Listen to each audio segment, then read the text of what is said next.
अभी अभी भी भारत में लोगों को लगता है कि मैं क्या खा रहा हूँ ये तो मेरा निजी मसला है ना। भाई मैं कुछ भी खाऊं, आप खाने के आधार पर क्यों मुझसे बात करना चाहते हो? आप खाने के आधार पे क्या भेदभाव करे हुए? लोगों को अभी भी यही है कि सब एक ही जैसी चीज़ तो है।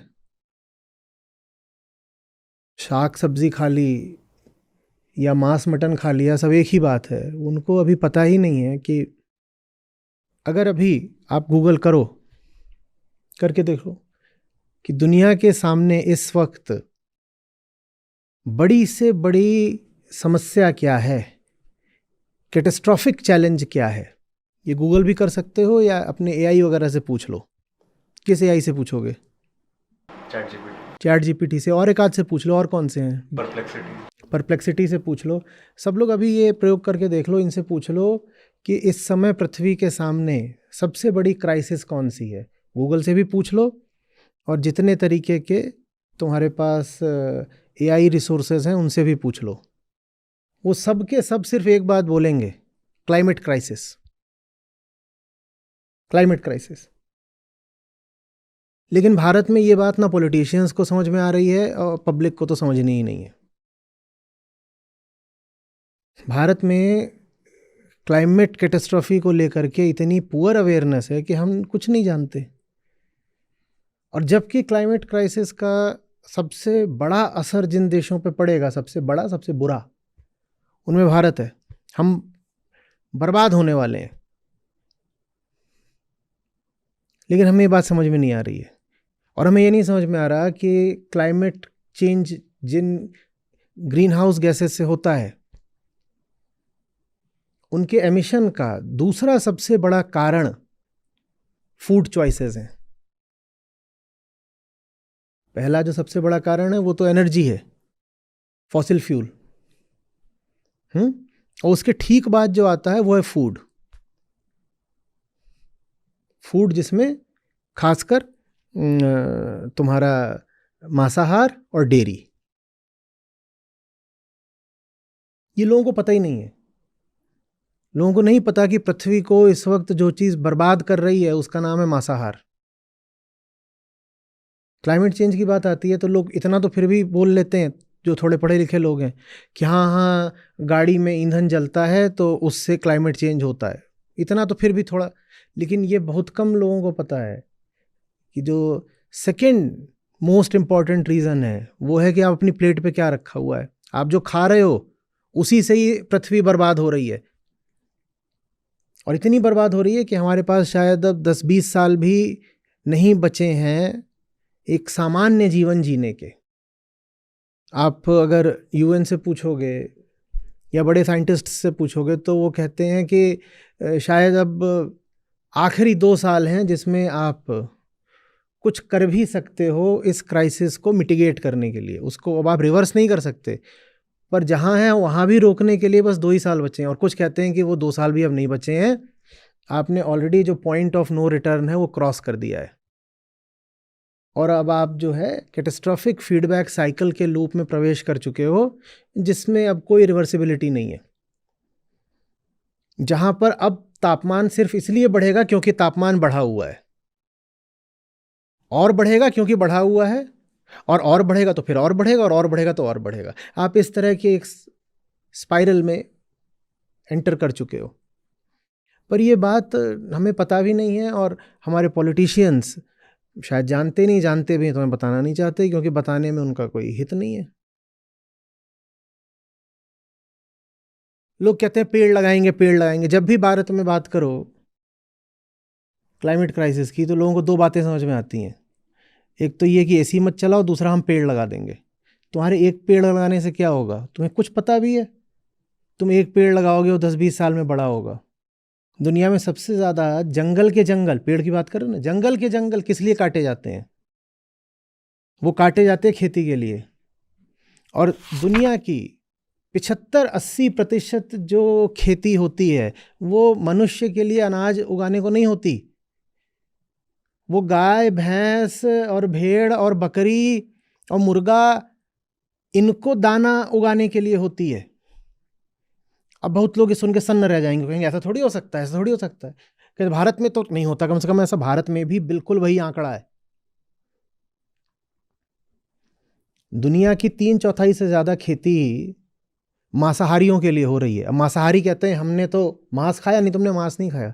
3/4 खेती मांसाहारी के लिए हो रही है। वो जो वहां उगता है वो किसको दिया जाता है? गाय भैंस बकरे को। अब बकरा हवा खा के तो नहीं बड़ा हो जाएगा ना। भैंस काटते हो 500 किलो का पशु, वो क्या खा के बड़ा हुआ है? उसको खेती करोगे तभी तो उसको खिलाओगे। लेकिन ये बात हमारे सामान्य ज्ञान में है नहीं। और वो जो खेती के लिए ज़मीन है उसकी आवश्यकता बढ़ती जा रही है, क्योंकि लोगों को मांसाहार और करना है। जंगल के जंगल साफ होते जा रहे हैं। लोग कहते हैं देखो मैंने क्लाइमेट क्राइसिस के लिए किया, मैं अपने हर जन्मदिन पे ना 2 पेड़ लगाता हूँ। तुम्हारे 2 पेड़ लगाने से क्या हो जाएगा भाई? तुम किसको बेवकूफ़ बना रहे हो? मांसाहारियों ने इस पूरी पृथ्वी को कहीं का नहीं छोड़ा। उन मांसाहारियों में दुग्धाहारी और जोड़ दो, क्योंकि मांस और दूध इनमें चोली दामन का साथ है। ये बिल्कुल जुड़े हुए उद्योग हैं। ये हमें कुछ पता ही नहीं ना बातें। कितने ही तथ्य हैं और कितनी ही बार, दर्जनों बार तो मैं हर तरह के मंच पर उन तथ्यों को उद्घाटित कर चुका हूं। और कोई छुपे तथ्य नहीं है कि मैं ही लेके आ रहा हूं क्लासिफाइड से। वो पब्लिक इंफॉर्मेशन है, आप थोड़े भी जागरूक है तो आपको मिल जाएगी। दर्जनों बार तो हमने ही उसको आपके सामने रखा है। आप लोग भी जानते हो, आपके पास भी वो सारा डेटा है। हमारे लेख छपे हुए हैं और वीडियोस की तो कतार लगी हुई है। कोई आर्टिकल पढ़ लो, उसमें वो सब बातें कही हैं। पर नहीं पढ़ना है ना, हमारा मन पॉलिटिकल गॉसिप में ज़्यादा रहता है।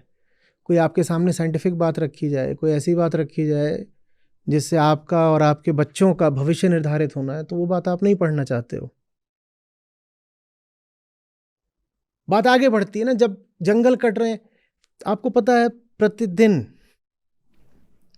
300 से 1000 प्रजातियां, और कुछ उसमें अनुमानित आंकड़े कहते हैं कि शायद अब प्रतिदिन 10,000 प्रजातियां विलुप्त हो रही हैं। पहले इस बात को थोड़ा सा भीतर उतरने दो। प्रतिदिन कितनी प्रजातियां? 10,000। 10,000 का आंकड़ा नहीं भी माना तो जिन्होंने आंकड़ा लिया है 300 से 1000 का, वो कहते हैं अगर 300 विलुप्त हो रही हैं तो उसमें से 150 विलुप्त हो रही हैं सिर्फ जंगलों के कटने से। और जंगल कट रहे हैं मांसाहारियों की वजह से। मांसाहारी सिर्फ उस जानवर को नहीं खा रहा है जो उसने कटवाया है। मांसाहारी ने उस जंगल के जितने जानवर थे सबको लील लिया। मांसाहारी ने पूरी की पूरी प्रजातियां खा डाली, वो बची नहीं है, वो कभी देखने को नहीं मिलेंगी। तुमने उनका हैबिटेट, उनका घर ले लिया, अब वो जिएंगे क्या? प्रतिदिन 137 प्रजातियां सदा के लिए इस पृथ्वी से विलुप्त हो रही हैं मांसाहार के कारण। प्रतिदिन पृथ्वी पर सिर्फ 4% जानवर हैं जिनको अब आप जंगली बोल सकते हो। मांसाहारियों ने सब समाप्त कर दिए। जब जंगल समाप्त कर दिए तो जंगली जानवर कहां से बचेंगे भाई? जब जंगल नहीं तो जंगली जानवर बचेगा? तो पृथ्वी पे अभी कुल जितने जानवर हैं उसमें से बस 4% जंगली हैं। बताओ बाकी सब क्या है? बाकी सब वो जानवर हैं जो मांसाहारियों के लिए खिला पिला के बड़े करे गए हैं कि अब इनको काटा जाएगा। पृथ्वी के सिर्फ 4% जानवर जंगली हैं। 96% तो यही हैं सब। बकरी, मुर्गा, सुअर, गाय, भैंस, भेड़, मछली, जिसको इंसान ने कृत्रिम रूप से पैदा करा है और कृत्रिम रूप से खिला खिला के बड़ा करा है ताकि फिर इंसान उसको खा सके। हमने पूरा ग्रह खा लिया। और बड़ी से बड़ी वजह है मांसाहार। और उस पर भी मांसाहारियों की दाद दूंगा, उनमें इतना दम रहता है कि बोल देते हैं मेरी मर्जी, मैं कुछ भी खाऊं। थोड़ा भी अगर हम जगे हुए लोग होते तो कोई अगर पॉलिटिशियन मटन बनाते हुए, मटन खाते हुए अपनी फोटो डाल रहा है, उसकी पार्टी का दिवाला पिट गया होता। एक एक उम्मीदवार की जमानत जब्त हो गई होती सिर्फ इस एक तस्वीर पर कि तुम्हारा राष्ट्रीय अध्यक्ष तो मटन चबा रहा है, तुम्हें वोट। बात इसमें नैतिकता धार्मिकता की नहीं है, बात पृथ्वी के भविष्य की है। और भविष्य भी कोई 100-200 साल बाद का नहीं, 10-20 साल का, 10-20 साल बाद का भी नहीं, आज का।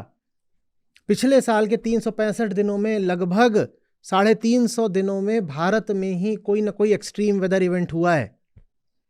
इस साल जितनी लंबी हीट वेव है इतनी पहले कभी नहीं देखी गई। ये सब क्या हो रहा है? ये क्लाइमेट क्राइसिस है। क्लाइमेट क्राइसिस कहां से आ रही है? दूसरा सबसे बड़ा कारण मांसाहार है।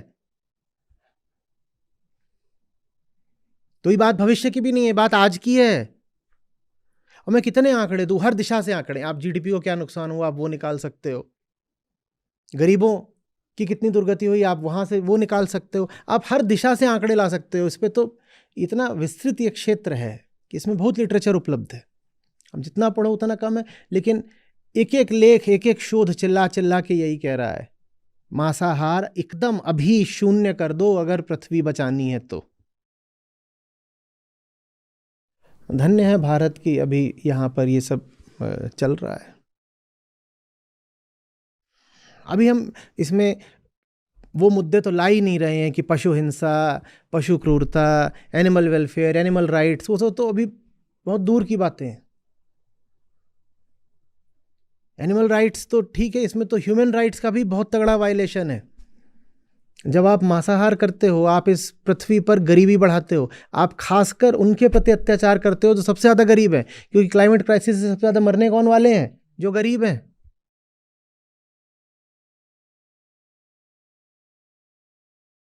यही है बात, बस कुछ नहीं। अंधेर नगरी चौपट राजा।